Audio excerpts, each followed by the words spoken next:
It's fall and the kids are back to school. We've seen a change in the amount of people visiting, but yet we're still pulling people into our great community. And I want to welcome all of you this morning to our Women's Business Networking Breakfast. We meet the third Wednesday of every month, and you can always check out our website for our upcoming speakers. Natasha Tucker will be speaking next month, and then we've got a couple of others lined up for November, December, and December we'll probably do an evening meeting and have dinner again and just celebrate the holidays, so stay tuned. There are a few things happening over the next couple of months. The Wine and Oyster Festival is at Stratford Hall this weekend, so if anybody wants to enjoy themselves with some wine of the wineries of Northern Neck and oysters, it's a great place to go. It is ticketed, but you can buy tickets online or at the festival. And then the very last weekend, Hawthorne Mercantile has a woman coming in and speaking on autumn. It's an autumn survival guide. Not sure exactly what that means, but it looks like it's going to be a great time, and it's from 11 to 1. Then October, there are a lot of things happening here. There's a National Night Out on Town Hill. We have the 5th annual barbecue cook-off, the Colonial Beach Bike Fest. We have Restaurant Week, the Beach to Beer 5K and 10K, the annual Fall Festival and Halloween Golf Cart Parade. Ice House will be hosting another Sip and Shop, and then Denson's will be doing the Buy Out for Boobies, walk, and fundraisers. So a lot of this is posted on the Visit CBVA websites and other websites here in our community. One of the townhouses across the street from me, and I met him about a year ago, and I've always enjoyed my conversations with him. Benny was the CEO and president, is that correct, of a large printing company in Richmond.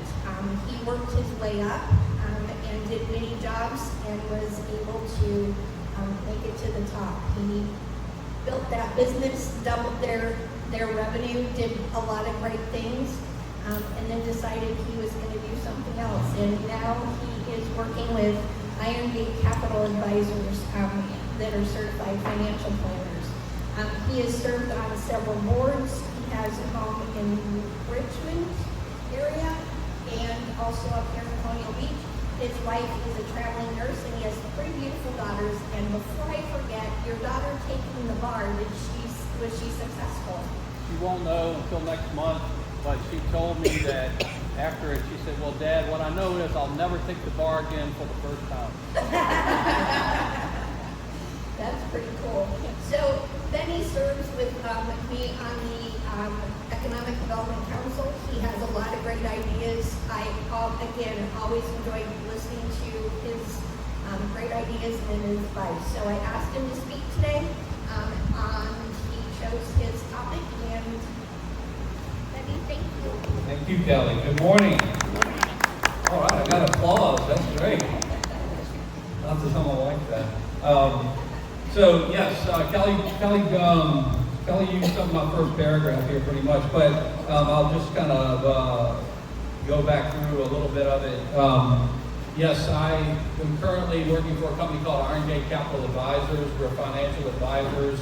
I was in the printing industry for over 30 years, and my wife was a music therapist when we got married 35 years ago, and she went back to school and became a nurse. Went back and got her degree, and now she's a nurse. She's loving it. I had gone as far as I could in the printing industry. As Kelly mentioned, I made it to president at a company in Richmond that when I started with it 25 years prior to when I left, we were at about $6 million in annual sales, and when I left, we were at $36 million in annual sales. And we did that through a lot of different ways, and I learned a lot about organic growth. I learned about acquisitions and how that can help you grow your business. And we also did a lot of diversification, because if you aren't aware, the printing industry is a mature industry. That's a polite way to put it. But you know, I don't know if anybody in here gets their news from a newspaper anymore. But printing is is a mature industry. So you have to diversify. You have to get into a lot of different things that are still in the graphic arts. And so that's what we did, and that's how we grew. I am now, so my wife recreated herself, I recreated myself. I went into, with my financial advisor, hiring me to do business development, and I kind of got bit by the bug. I really enjoy it. I really enjoy working with people on their financial planning. It's very interesting to hear about the scenarios. I'm not going to talk about financial planning today because if you want to hear a generic conversation on financial planning, watch Dave Ramsey.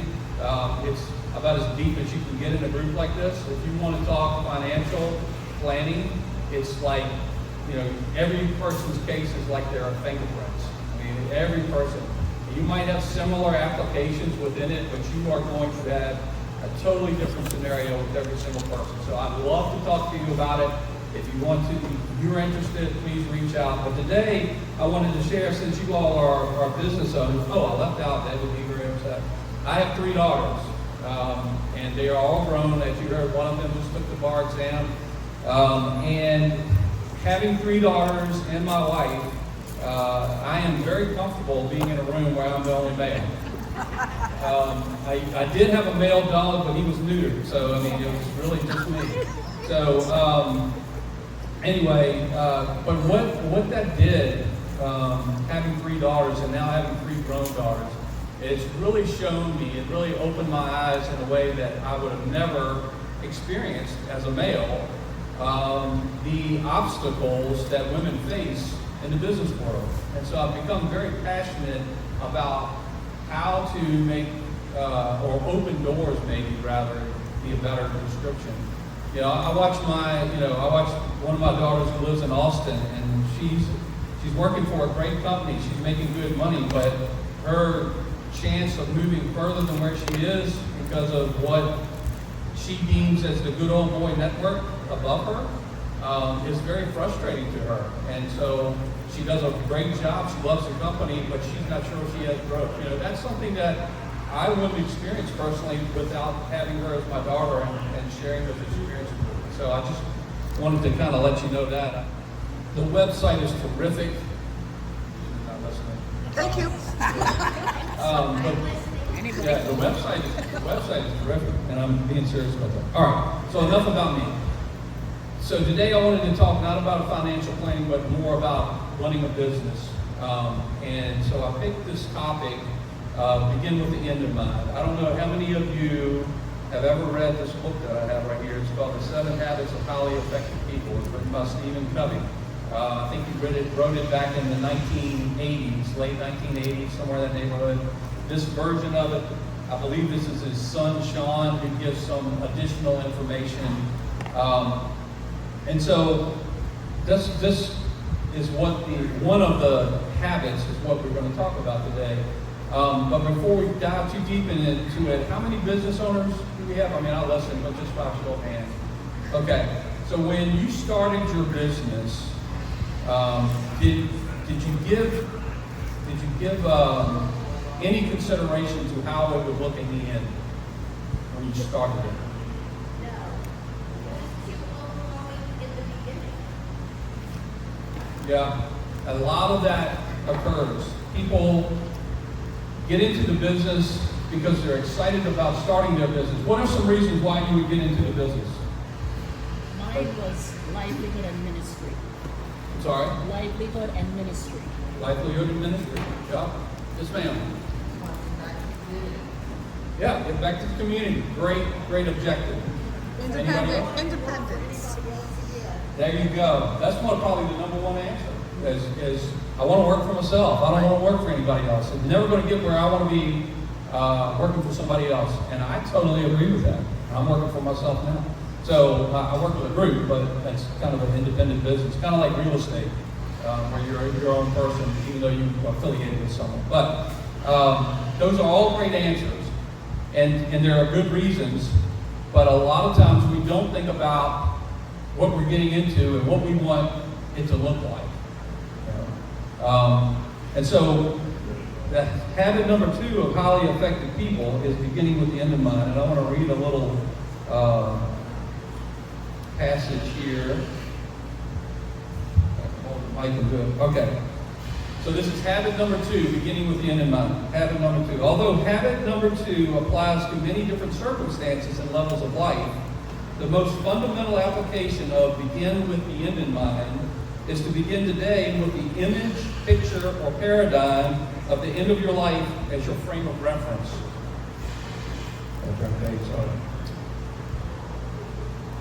Each part of your life, today's behavior, tomorrow's behavior, next week's behavior, next month's behavior, can be examined in the context of the whole, of what really matters most to you.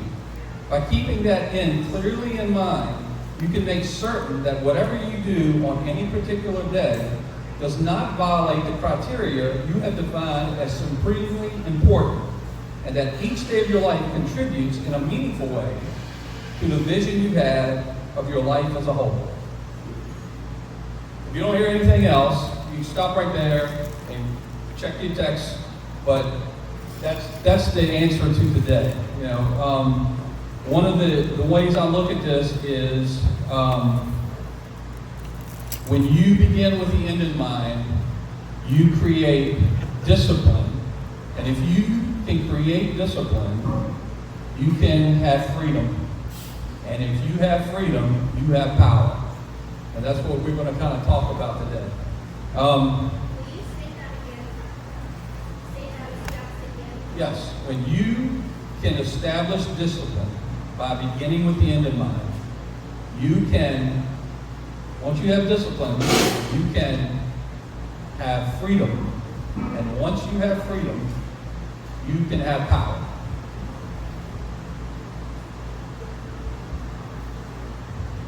So, tell me some reasons why you would exit a business. Burnout?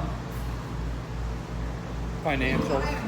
Financial, what do you mean when you say financial? Well, you have an expectation for the amount of money that the business is going to bring in, and it doesn't bring in what you need. You have to send your daughter to college. Yes, yes. So, but in both ways, really, because sometimes somebody can come offer you something for your business, and it's too good not to, to take. You can't refuse what they offer you. So it could go either way. Financial is one reason why.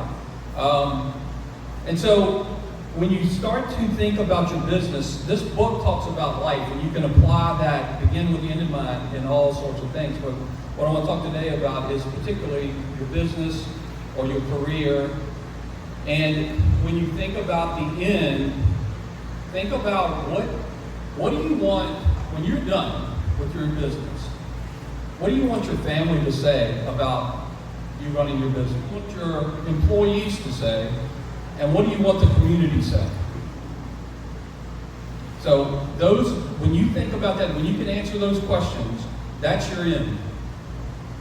So that's what you need. Now, in many cases, this requires discipline.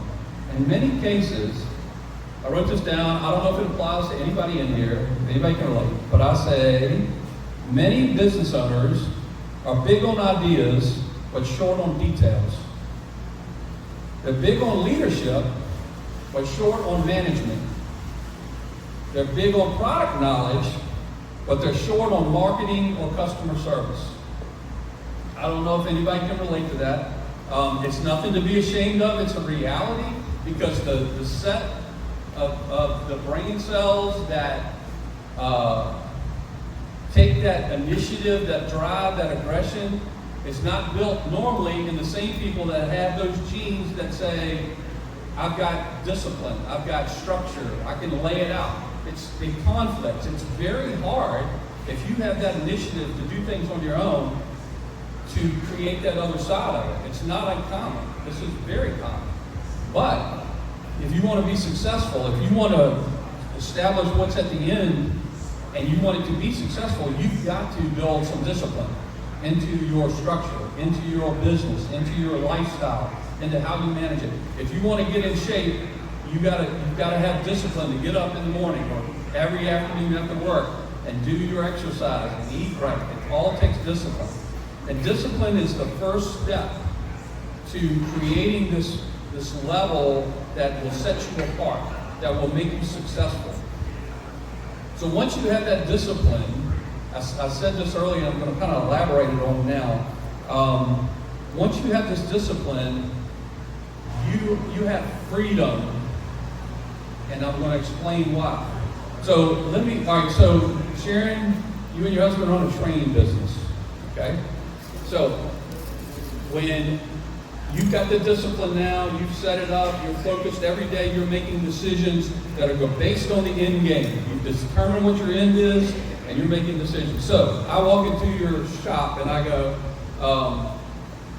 hey, I know this is a training station, model training company, business, but I've got model airplanes. I need like 1,000 of them, and I need them assembled, and I need them next month.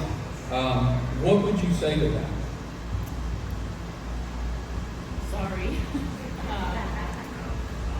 It's just not in the wheelhouse for us. Man. Well, I can stop now because she's just stole it, because I thought she was going to say, all right, well, can you give us a month and a half? That's discipline. She has thought about what it is that she does, and even though this sounds like a great opportunity, it's probably not a good fit. So, the professional thing to say to this person that walks in is no. The polite thing could be, and this is what I always try to do, is no but. No, I can't do it, but I know somebody also, and I met them at a trade show, they do model airplanes, I can see if I can connect you with them. No, but if you changed it to trains instead of airplanes and you gave those away, we could probably help you pretty good quick. So no, but is a polite way to get out of doing something that's probably going to not be beneficial to your business and to your end game. And when you have that under wraps, you are free. You have it's just so what did I say? I wrote this down. Your confidence will grow with every no. I did that one on my own. Your confidence grows with every no. So it's not a bad thing to say no if it's not applying to your end game. And that's where the discipline comes in. Does that really fit what I'm going to do? Sounds like a really good idea. So, yes. And I may be speaking out of context, but I see this a lot. Women are wired to not say no. And we are accommodating to anything and everything. So, not to change up your speech, but how do we learn that it's okay to say no, or use the fact of saying no to still benefit us? Because again, we are wired to be all. Yeah. So That is a great question. I have a friend, before we were friends, we were in, she did business, I did business, we did some business together. And one day I came to her and she was just getting started in business. And I came to her knowing that she wasn't, killing it. And I said, hey, I got this idea. Knew it wasn't exactly in her wheelhouse, but I needed somebody to do it. I said, would you be interested in doing it? And she said, I really appreciate the opportunity, but no, I don't want it. And I'm like, she's got bills to pay, she's got people working for her, and she's telling me no. I'm giving her this opportunity. And so I had to dig a little deeper, and I was like, Aaron, what's the deal? And, I thought I was bringing you an opportunity. She goes, if I work on that is going to take me away from what I'm trying to accomplish. It's just going to set me back. It'll be a short-term gain for long-term pain. And I was like, didn't think about that. Well, she has continued on. That was 20 years ago when that actually happened. And she has continued on to have a successful business. She has now sold a portion of that business, so she's taken some of the equity out and is putting it, investing it, diversifying it as she gets closer to retirement age. She's done a fantastic job, but she kept true. She wasn't impolite. She wasn't letting me down. She knew I had other options. She knew what I was doing. She didn't have to say no, but because she knew I had another option. She knew I was trying to help her out. But saying no is free. Now you have power. Now you can make you feel confident. You know, with every no you grow. So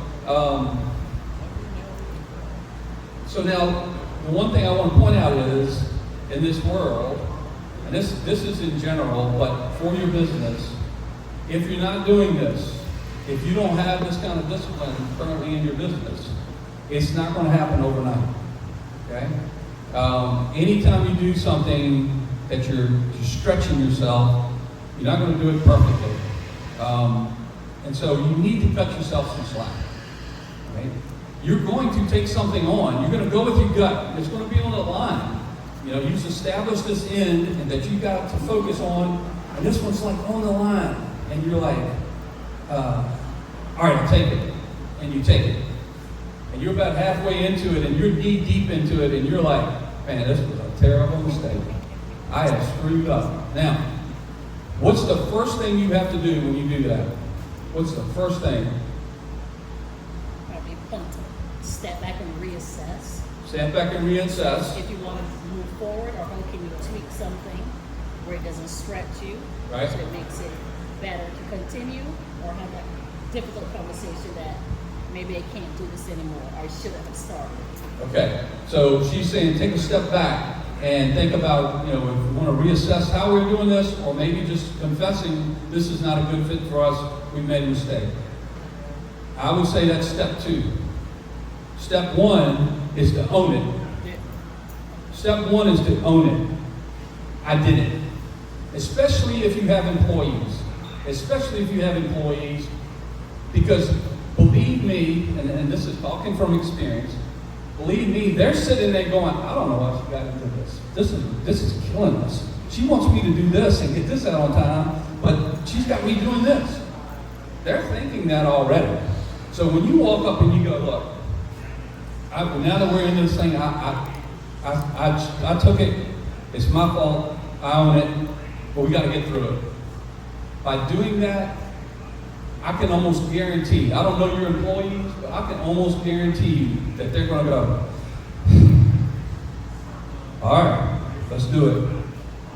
But if you're not owning it, if you're blaming it on everything else around you, and they'll be like, she's still not getting it. You know, that's what it's going to get up. And you think that's a little difference? That is a huge difference. It's a huge difference. When you own it, that just changes the whole element. And now they're like, all right, we'll get through this. And then step 3, so you said step 2, and you get through it, at some appropriate time, you need to make a joke about it. You need to laugh about it, right? You need to let them know that this is a job, it's a business, but life goes on. Life's going to go on whether this business stays in business or not, right? So, step 1 is to own it, step 2 is to get through it, step 3 is to laugh about it. And when you have an employee that makes a mistake, it's though they made the mistake, if they own it, you take the same steps with them. And at some point, when it's appropriate, you laugh about it. You know, if they own it, that's the key. If the employee owns it, they're learning from you. You own it. They own it. They see it all works that way. If they don't own it, that's a big light should be going off in your head. If they're blaming everybody else for something you know they did, that's a long-term problem that you need to, that we have a whole other conversation about that.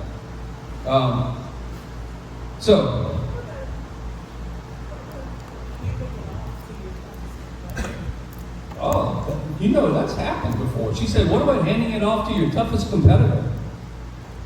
That's a strategy that a printing company used with me because they asked me if, and it was something that sounded really easy to do until we got it. And then we figured out why they were handing it off to us. And we turned it back. We sent it back. We were like, and I had a very blunt conversation with that owner and said, you know, did you really think, you know, that we were going to do this? because, I mean, it was a long story, but it was this thing that needed to be folded, and it had this very thin paper. And once we got it and we saw it, we were like, this will never fold. And so, anyway, long story, but that's... Hand it off with full disclosure. Yeah, that's right. Hand it off with full disclosure. There you go. All right. All right, so, how am I doing on time? I'm getting close to the end. So, let's see. Got off track here. All right, so the other thing that I wanted to talk about is the business itself. The business is not the end. In fact, the business is just a means to the end. Okay? And you need to keep that in context. And I was going to ask the question, but we went around and we introduced, I already know the answer, that we do have a real estate agent in the house. I was hoping we didn't so we could talk about them. But with you here, and I want to use this as an illustration, and I'll come back to what I just said. Your marketing company, or your marketing for your firm, what do you sell? What do you sell to people? I sell dreams to people. You sell dreams to people. That's a good answer. But in most cases, when you read marketing or advertising material, or if I go to a website, it's going to say you sell a home. Right. You're going to sell a home, but it's not true. You sell a house. You sell real estate. You're a real estate agent. You don't sell homes. You can't sell a home. My home is where my baby girls are and my wife. That's where my home is. If my house burns down, I still got a home. So it's great marketing, but that house is just a house. And people get wrapped up in it. I watched my parents go through it, and it was the first time in my life when I became the parent and they became the kids. And if you've got elderly folks, you know what I'm talking about. And I had to set them down and say, you're building your final home. I get it. It's serious. But this is just nails and wood until you move into it. Then it becomes your home. The same thing is true about your business. Your business is a means to an end. Don't get wrapped up in that business. Don't get so tied up in that business that it takes over your life, because it's not your life. It is a means to the end that you have created at the end. That is just a business. It's just an option. To your point, you don't have to stay in that business. You can get out of it if it's not serving your financial purposes. And you can go work for your major competitor if you've done a good job. There are lots of options. But I want to emphasize that when you keep that end in mind, it is not your business. The business is a means to an end. So I think my time has run out. I'm really close. I wanted to leave if anybody has any questions. Yes, ma'am. Could you say something about risk? Because I don't think women are as big risk takers. When they have to step off, when women have to step off that curve to decide to open a business or to make that risk, you know, my brother's a big risk taker. Most of the men I know that are successful are risk takers. They can feel it in their bones that it's going to be all right. And I think women carry this burden with them where they say, oh, you know, I'm not going to see the kids as much, I'm not going to do this, I'm not going to be able to do this, how am I going to fit this in? But I know I could be really successful at it, but that risk factor always seems to be very large in the front picture. So do you want to just talk about risk for a moment? Yes, I see it.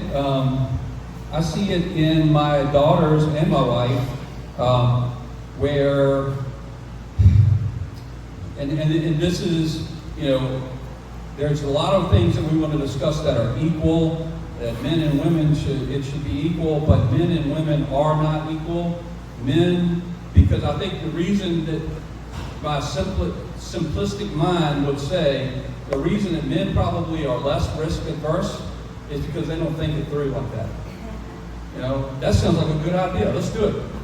And then they figure it out as they go along, where women need it like, well, what's going to happen after this? What's going to happen? What's this person going to say if I do this? And then, you know, well, how's it going to affect Joni? If I don't do Joni, what Joni wants, you know, there's a lot of things that go on with my daughter before she'll do something, or my wife before she'll do something and she'll act on it. And I have to sit there and know the answer, because I can't. Within 5 minutes, I've said, oh yeah, she should do that. Or no, she shouldn't do that. But I can't say that, because if I say that now, I haven't let her get it all out, right? And so there is a difference there. But my daughter, the oldest one that went to law school, has less of that, right? And so she's in the middle of her career in New York City, working for a publishing firm in the music industry, realizing that she can't go any farther in this industry without her law degree on the track that she's going. So she calls her mom and I one night and goes, look, I've been thinking about it, and you don't know this, but I took the LSAT, the legal test, to see if I'm qualified, and I passed. And I'm going to apply to some schools, and I'm going to go to law school. She just said, I'm going to do it. The other two girls, that would have been like, they'd had to make the little chart, the pros and the cons, they'd have to do it all. So what I'd say to you is to take more risk would be to be willing to jump in and know that there's going to be some problems, like I talked about. You're going to find yourself knee deep in something, and you're going to go, and you'll back up and do it. But that's a great question. I'm not sure if I answered it clearly. Not a question.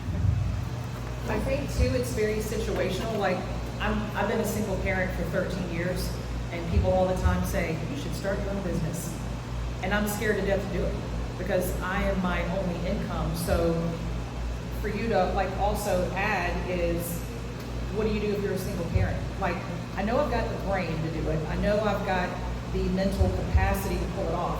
I'm scared to jump because of what I have to take care of at home. And I think we women are wired different because we're, most of the time, whether we're married or single or not, we're wired to think the full big picture from beginning to the end, where we need somebody like she kicking me off the ledge and being like, just do it, and the support will come along. But that's the scary part, is just saying, you know what, I'm gonna give up this and go after that and see what happens. But for me, I'm a single parent. There's 4 businesses I would love to launch, but I'm scared to death to pull the trigger.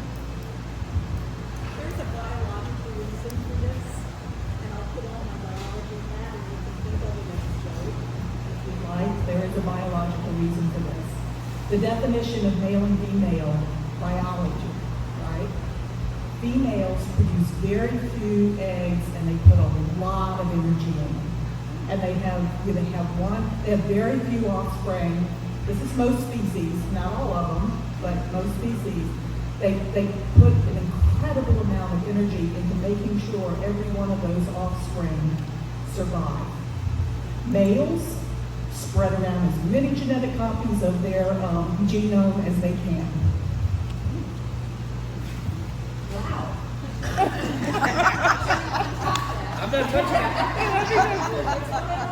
Well, I see that one. I am going to say this. Fear can be crippling, and it can keep you from doing things, just even getting up in the morning. And it rears its ugly head at times where it's least expected. I worked for large companies, small businesses, pretty much throughout my career. My husband's retirement dream was this really cute 21-room, 30-bed inn that has now become my full-time job. I know or knew nothing about running an inn. I know what I liked about when I traveled, and I will tell you, you draw strength from places you didn't know you had. You network like crazy. You lean on the people that you probably least expect, and you look at those that come with the knowledge and power that have gotten them where they are. And I will tell you, lots of bumps and bruises. This year is our 7th birthday year. And I look back at where I was 7 years ago, even 3 years ago, because here we launched the business and all of a sudden we're going into COVID the company I was working for lost its funding and went bankrupt. I'm using my money that I got to pay my employees because all of a sudden the world shut down. I cannot even begin to describe the fear I had because I'm looking at a dream and an investment that is probably not going to make it. And here we are today. You never know. But you just do it like Nike said, or just jump in, or lean in, or whatever. I think leaning in is a mistake. Jump in and make it happen. 3 snaps, girl. 3 snaps. So one other author that I like, I'll leave you with this one. Napoleon Hill wrote, and actually I think Martin Luther King also used it in one of his speeches. But if the mind can conceive it and the heart can believe it, then you can achieve it. So I always like that. I've always used it. So if your heart doesn't believe it, then you don't want to jump in. But if your heart's believing it, you need to listen to that heart, or whatever it's called. All right, so my time's done. Thank you very much. If I'm never invited again, I'm going to talk about 2 subjects, 2 topics that are called leverage and avoidance. They're 2 powerful words in your business world, leverage and avoidance. You probably never use those words during the day, but they can take you places. Thank you all very much. Thank you, Betty. And thank all of you for coming out on a dreary day. And enjoy your day the rest of the week. And again, network.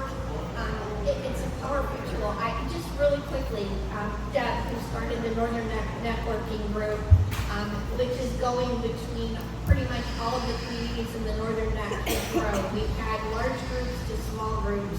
And I will say last night was a really fun night. We were in Warsaw, the old Rap Tower. The Tap House. Lisa was there, Christy was there, Deb was there, and I met some amazing people.